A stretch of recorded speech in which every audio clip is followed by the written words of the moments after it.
नमस्कार। ब्रह्मांडी व्यवस्था और देवी तंत्र के इस गहरे विश्लेषण में आपका स्वागत है। आज हम सीधे एक ऐसी महाकाव्य गाथा में उतर रहे हैं जहां दांव पर सचमुच पूरी सृष्टि का अस्तित्व लगा हुआ है। हम ब्रह्मांड के दो सबसे शक्तिशाली और बिल्कुल विपरीत स्वरूपों को एक्सप्लोर करने वाले हैं। ये वो शक्तियां हैं जो न केवल हमारे पूरे ब्रह्मांड को थामे हुए हैं, बल्कि एक शाश्वत, कभी न टूटने वाला संतुलन भी बनाती हैं। ये कोई आम कहानी नहीं है, ये कॉस्मिक सर्वाइवल यानी ब्रह्मांड को बचाने की सबसे महान गाथा है। तो चलिए बिना किसी देरी के इस विश्लेषण में गोता लगाते हैं और देखते हैं कि कैसे चरम संकट के समय सत्य और संतुलन की रक्षा होती है। जरा उस खौफनाक पल की कल्पना कीजिए जब खुद देवताओं की शक्ति भी जवाब दे गई हो। जीवनदायिनी शक्ति, अमरता का वो परम अमृत एक जहरीले खौलते हुए समुद्र की अंधी गहराइयों में कहीं खो गया है। सब कुछ डूब रहा है, पूरी सृष्टि की उम्मीदें मानो गहरे अंधकार में समा रही हैं। अब सवाल ये उठता है कि जब स्वयं देवगढ़ अपनी शक्ति खो चुके हों तो इस पूरे विश्व का भार आखिर कौन उठाएगा। एकदम रोंगटे खड़े कर देने वाला क्षण है ये, जब अस्तित्व का सबसे बड़ा संकट सामने खड़ा होता है। वो दिन जब समुद्र ने आग उगली। ये सिर्फ शब्द नहीं है, इसके पीछे का नज़ारा सोचकर देखिए। समुद्र का पानी आज शांत नहीं है, वो सचमुच उबल रहा है। ये दैवीय सत्य और विशालकाय राक्षसी अहंकार के बीच का एक ऐसा भयानक टकराव है जिसने पूरे ब्रह्मांड की नींव हिला दी है। चारों तरफ सिर्फ भाप और आग का खौफनाक साम्राज्य है। यह हमें दिखाता है कि जब ब्रह्मांड की सुप्रीम शक्तियां आपस में टकराती हैं ना, तो प्रकृति का रूप कितना प्रचंड और विनाशकारी हो सकता है। तो अब हम आते हैं अपने पहले मुख्य खंड पर, नींव, डूबता पर्वत, समुद्र मंथन का संकट। अब देखिए कि ये पूरी प्रक्रिया कैसे एकदम विफलता की कगार पर पहुंच गई। पहला कदम, असुरों का खतरा अपने चरम पर था, पूरी सृष्टि पर हावी हो रहा था। दूसरा कदम, इस महासंकट को टालने के लिए विशालकाय मंदराचल पर्वत को समुद्र मथने वाली मथानी के रूप में इस्तेमाल करने का फैसला लिया गया। लेकिन फिर आता है तीसरा और सबसे विनाशकारी कदम। जैसे ही मंथन शुरू हुआ, वो विशाल पर्वत बिना किसी ठोस आधार के पाताल की अथाह गहराइयों में धंसने लगा। एक पल के लिए उस असहाय स्थिति के बारे में सोचिए। सारे ऋषि मुनि, सारे देवता बेबस होकर उस पहाड़ को समुद्र की गोख में डूबते हुए देख रहे हैं। उस पहाड़ के साथ उनकी सारी उम्मीदें भी डूब रही थीं। और ठीक उसी क्षण जब लगा कि बस अब सब कुछ खत्म, तभी समुद्र की अथाह गहराइयों से एक ऐसी दिव्य गर्जना गूंजी जिसने सारे दिशाओं को हिलाकर रख दिया। ये गर्जना और किसी की नहीं, बल्कि साक्षात श्री हरि विष्णु के एक अद्भुत रूप की थी। ब्रह्मांड की उस असहाय पुकार को सुनकर उन्होंने एक विशालकाय कछुए का रूप लिया, जिसे हम कूर्म अवतार कहते हैं, और वो समुद्र के तल से बाहर आए। कूर्म अवतार की पीठ किसी वज्र से भी कहीं ज्यादा कठोर और अडिग थी। भगवान ने चुपचाप समुद्र की तलहटी में प्रवेश किया और उस धंसते हुए मंदराचल पर्वत को अपनी असीम अभेद्य पीठ पर थाम लिया। ये कोई मामूली भौतिक सहारा नहीं था, ये ब्रह्मांड का सबसे अचूक और कभी न टूटने वाला आधार था। उस गिरते हुए पर्वत को आखिरकार एक ऐसी नींव मिल गई थी जिसे दुनिया की कोई भी शक्ति हिला नहीं सकती थी। बिल्कुल अविश्वसनीय।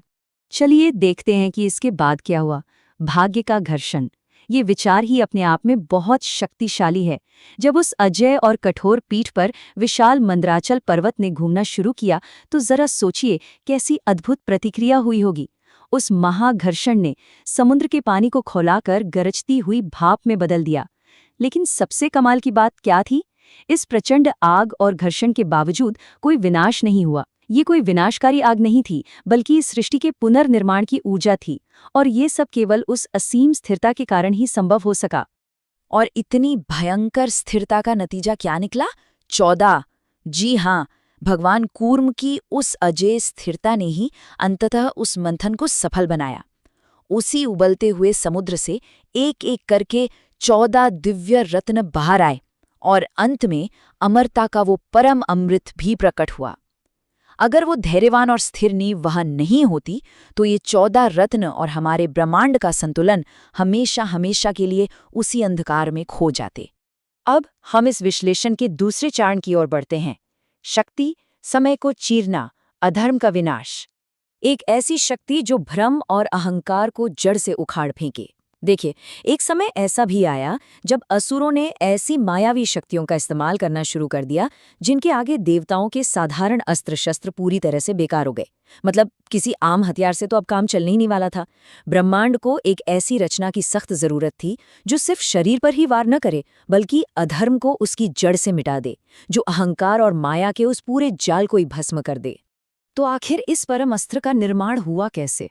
ये प्रक्रिया सच में रोंगटे खड़े कर देने वाली है। सबसे पहले सूर्यदेव का तेज इतना प्रचंड था कि पूरी सृष्टि उसे सह नहीं पा रही थी। तब ब्रह्मांड के महान शिल्पकार भगवान विश्वकर्मा ने उस असहनीय गर्मी को अपने नियंत्रण में लिया। हजारों सूर्यों की उस उबलती हुई ऊर्जा को एक दिव्य भट्टी में डाला गया और उस महाघर्षण से 108 कांटों वाले चक्र का निर्माण हुआ। ये ब्रह्मांडीय निर्माण की एक ऐसी लुभावनी प्रक्रिया थी जहां सूरज की आग को पकड़कर एक विनाशकारी और अचूक आकार में ढाल दिया गया। हम बात कर रहे हैं सुदर्शन चक्र की। इसकी भयावह और विस्मयकारी विशेषताएं सुनकर ही अचंभित रह जाएंगी। इसके 108 कांटेदार किनारे अंतरिक्ष की सभी दिशाओं और समय के हर एक पल को कंट्रोल करते हैं। इसकी गति, ये मन की गति से चलता है, पलक झपकने से भी तेज। जब ये निकलता है तो इसकी गर्जना साक्षात काल यानी समय को भी एक पल के लिए रोक देती है। और सबसे खास बात, ये सिर्फ ऊपरी तौर पर नष्ट नहीं करता, बल्कि ये सीधे अधर्म की जड़ को ही जलाकर राख कर देता है। ये सचमुच अजेय है। लेकिन पता है सबसे दिलचस्प बात क्या है? इस अस्त्र के नाम का दार्शनिक अर्थ, सुदर्शन। इसमें सु का अर्थ है शुभ या अच्छा, और दर्शन का अर्थ है दृष्टि, यानी एक ऐसा अस्त्र जो परम सत्य का दर्शन कराए। तो ये केवल विनाश का कोई अंधा हथियार नहीं है। सुदर्शन चक्र न्याय, स्पष्टता और परम सत्य की एक दैवीय ढाल है। जब भी भ्रम या माया हावी होती है, सुदर्शन चक्र उस अंधेरे को चीरकर सत्य की एकदम शुभ दृष्टि प्रदान करता है। तो चलिए अब इस विश्लेषण के अंतिम और सबसे महत्वपूर्ण खंड की ओर बढ़ते हैं, परम संतुलन, धैर्य और कर्म का मेल। अब जरा इन दोनों शक्तियों के बीच का सीधा अंतर देखिए। एक तरफ हमारे पास कूर्म अवतार है, अत्यधिक स्थिरता, अचल धैर्य और नींव को थामे रखने का प्रतीक, एक एकदम निष्क्रिय, शांत लेकिन असीम शक्ति। और दूसरी तरफ है सुदर्शन चक्र, अत्यधिक गति, समय को चीरने की क्षमता और अहंकार के सक्रिय विनाश का प्रतीक, एक बेहद डायनामिक और उग्र शक्ति। एक तरफ कछुए का शांत कवच और दूसरी तरफ आग उगलता हुआ तेज चक्र। ये दोनों एक दूसरे के बिल्कुल विपरीत लगते हैं, है ना? लेकिन यही विरोधाभास तो ब्रह्मांड का सबसे बड़ा रहस्य है।